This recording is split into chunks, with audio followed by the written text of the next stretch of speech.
Assalamualaikum warahmatullahi wabarakatuh. Saya Titi Eka Dewi Rahmawati, perwakilan dari kelompok 5 yang akan mempresentasikan bab 5, yaitu mengelola bisnis. Pertama-tama, saya akan memperkenalkan anggota kelompok 5. Yang pertama, Alifa Sabrina Putri Nur, NPM 200130109197. Yang kedua, Prima Rizky Imami, NPM 2013010198. Yang ketiga, Yuda Triharyogi, NPM 200130101999. Yang keempat, Adam Firdaus, NPM 200130100200. Yang kelima, Putri Dewi Sagita, NPM 200130102101. Yang keenam, Faris Isyraki Arya Sandi, NPM 200130100202. Yang ketujuh, Titi Eka Dewi Rahmawati, NPM 200130100214.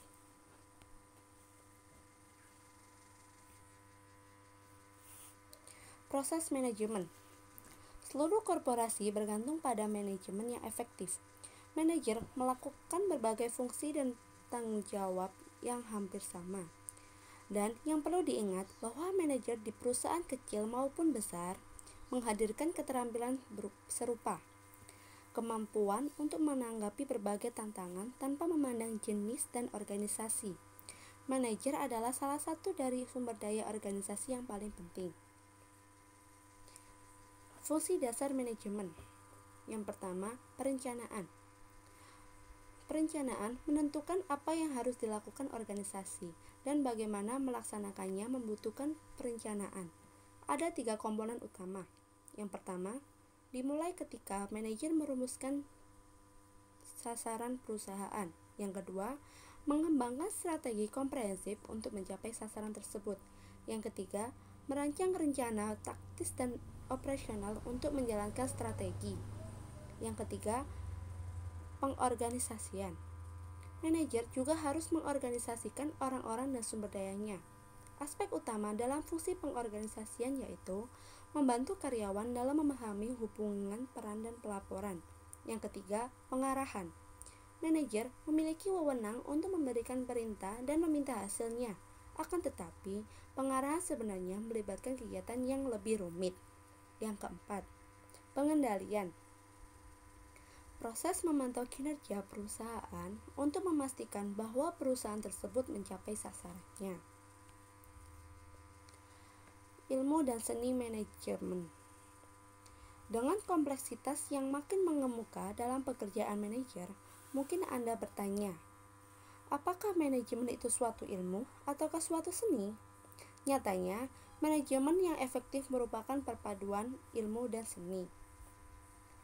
Yang pertama, ilmu manajemen. Banyak persoalan dan masalah terkait manajemen dapat diatasi melalui pendekatan yang rasional, logis, objektif, dan sistematis. Manajer bisa mengumpulkan data fakta dan informasi yang objektif. Mereka sebisa mungkin mengambil pendekatan ilmiah tersebut untuk memecahkan masalahnya. Seni manajemen. Meskipun manajer berusaha untuk seilmiah mungkin, seringkali mereka harus membuat keputusan dan memecahkan masalah berdasarkan intuisi, pengalaman, insting, dan wawasan pribadinya.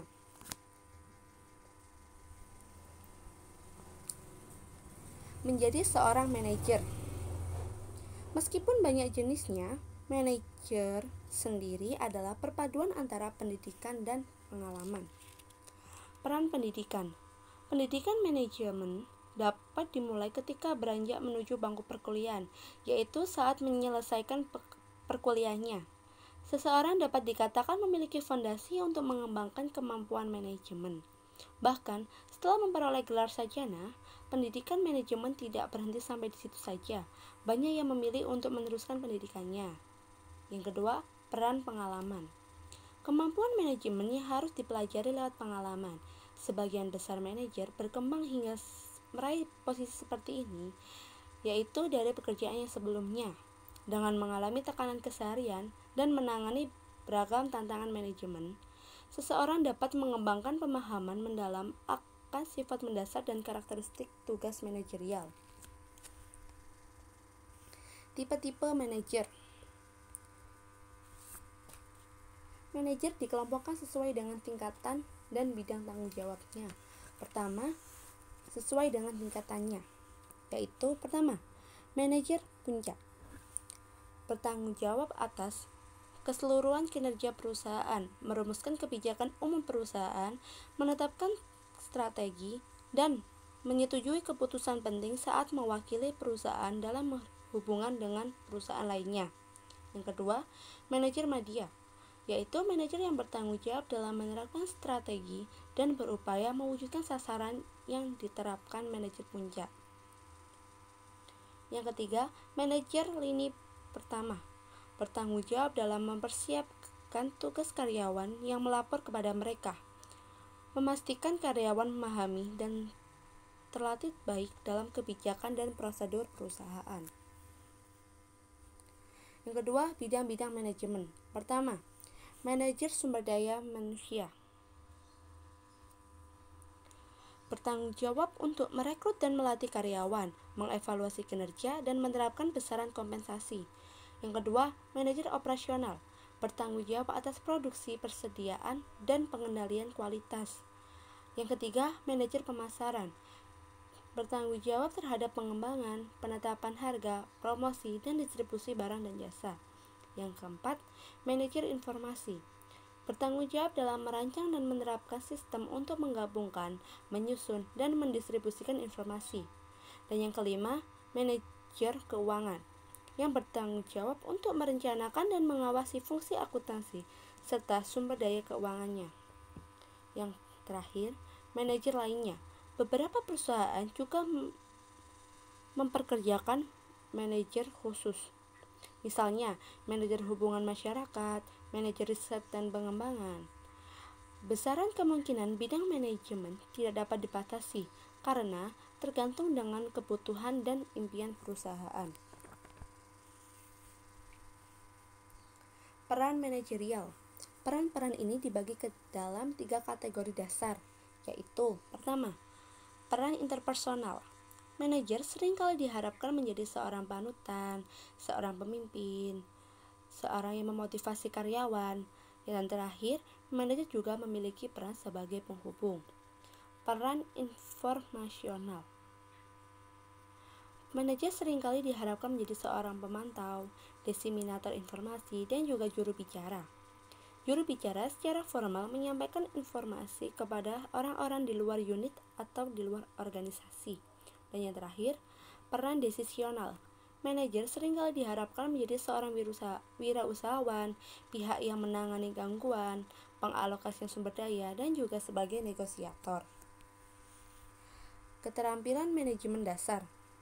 Yang pertama, keterampilan teknis. Keterampilan yang dibutuhkan untuk menjalankan tugas-tugas khusus. Yang kedua, keterampilan hubungan manusia, yaitu keterampilan yang memungkinkan manajer untuk memahami dan bekerja sama dengan orang lain. Yang ketiga, keterampilan konseptual, yaitu keterampilan yang mengacu pada kemampuan seseorang untuk berpikir abstrak, untuk mendiagnosis dan menganalisis sesuatu yang berbeda, serta melihat situasi di masa mendatang. Yang keempat, keterampilan membuat keputusan, yaitu keterampilan yang mencakup kemampuan mendefinisikan masalah dan memilih tindakan terbaik secara efektif. Dan yang kelima, keterangan manajemen waktu, yaitu keterangan yang berkaitan dengan penggunaan waktu secara produktif yang dimiliki oleh para manajer. Keterampilan manajemen untuk abad 21. Saat ini, sebagian besar ahli mengemukakan pentingnya keterampilan yang melibatkan manajemen global dan teknologi. Yang pertama, keterampilan manajemen global. Para manajer masa depan harus melengkapi diri dengan peralatan, teknis, dan keterampilan khusus yang diperlukan agar dapat bersaing di lingkungan global. Mereka perlu memahami pasar global, perbedaan budaya, serta motif dan praktik yang dilakukan pesaing di luar negeri. Mereka juga memahami bagaimana berkolaborasi dengan pihak lain secara langsung. Yang kedua, keterampilan manajemen dan teknologi.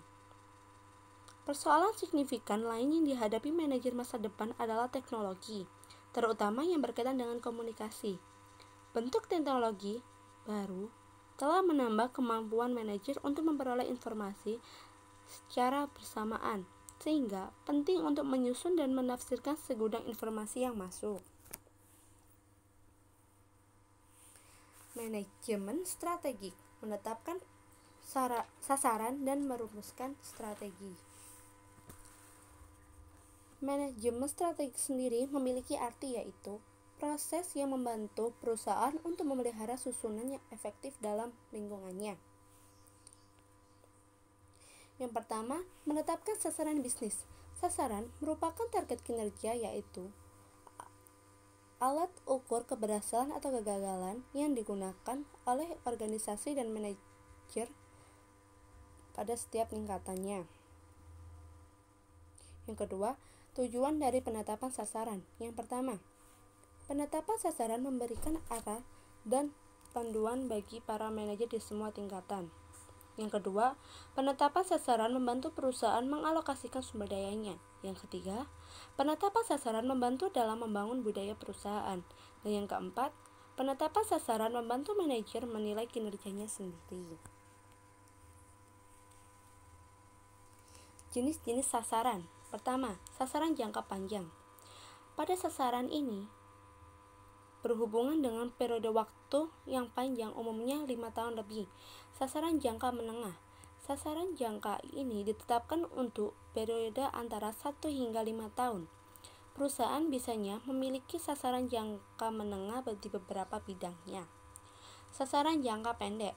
Pada sasaran ini ditetapkan selama 1 tahun dan dikembangkan pada beberapa bidang yang berbeda.